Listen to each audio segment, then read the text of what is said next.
கடலில் மீன்பிடித்துக் கொண்டிருந்த நாகை மீனவர்கள் 12 பேர் மீது இலங்கை கடல் கொள்ளையர்கள் தாக்குதல் நடத்தியிருக்கிறார்கள்.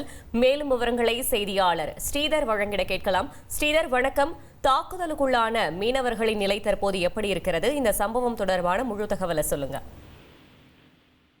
நாகை மாவட்டம் செருதூர் மீன்பிடி துறைமுகத்தில் இருந்து அதாவது 100க்கும் மேற்பட்ட ஃபைபர் படகுகளை எடுத்துக்கொண்டு இங்குள்ள மீனவர்கள் கோடியக்கரை அருகே நேற்று கடலில் வலையை விரித்து மீன்பிடித்து கொண்டிருந்தனர்.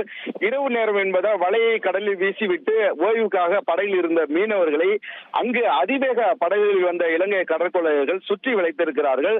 தொடர்ந்து அடுத்தடுத்து 3 படகுகளை செருதூர் மீனவர்களின் 3 படகுகளை சுற்றி வளைத்த இலங்கை கடற்கொள்ளையர்கள் கத்தி, இரும்பு ராடு கொண்ட அந்த ஆயுதங்களால் தமிழக மீனவர்களை தாக்கிவிட்டு அவர்கள் வைத்திருந்த அந்த படகில் இருந்த இன்ஜின், வலை, மீன், GPS கருவி, அருணா கயிறு, கழுத்தில் போட்டிருந்த தங்க சங்கிலி, செல்போன் உள்ளிட்டவைகளை அடுத்தடுத்து 3 படகுகளில் ஏறி இந்த கொள்ளை சம்பவத்தை அரங்கேற்றி இருக்கிறார்கள். இதை தடுத்த மீனவர்கள் மீதும் கத்தியால் குத்தியும் அந்த இரும்பு ராடால் தாக்கியும் அந்த பொருட்களை எல்லாம் 9 லட்சம் ரூபாய் மதிப்புள்ள பொருட்களை கொள்ளையடித்து விட்டு அங்கிருந்து சென்று இருக்கிறார்கள்.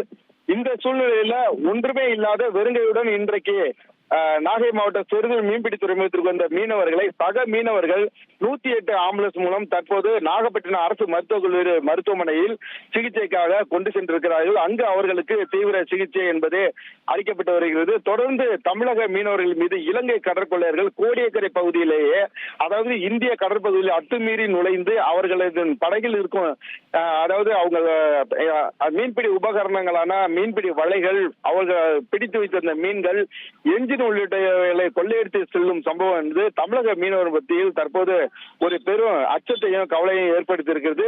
தொடர்ந்து மீனவர்கள் என்ன சொல்றாங்கன்னா, இந்த விவகாரத்தில் மீன்பிடிக்க செல்லும் மீனவர்கள் மத்திய மாநில அரசுகள் பாதுகாக்க வேண்டும் என வலியுறுத்தி இருக்கிறார்கள். அதே போல அந்த பகுதியில் அந்த ரோந்து பணியை மேற்கொள்ள வேண்டும் என கூறியிருக்கிறார்கள். இந்த தாக்குதல் சம்பவத்தில் பாத்தீங்கன்னா செருதூர் மீனவ கிராமத்தை சேர்ந்த தமிழழகன், அதே போல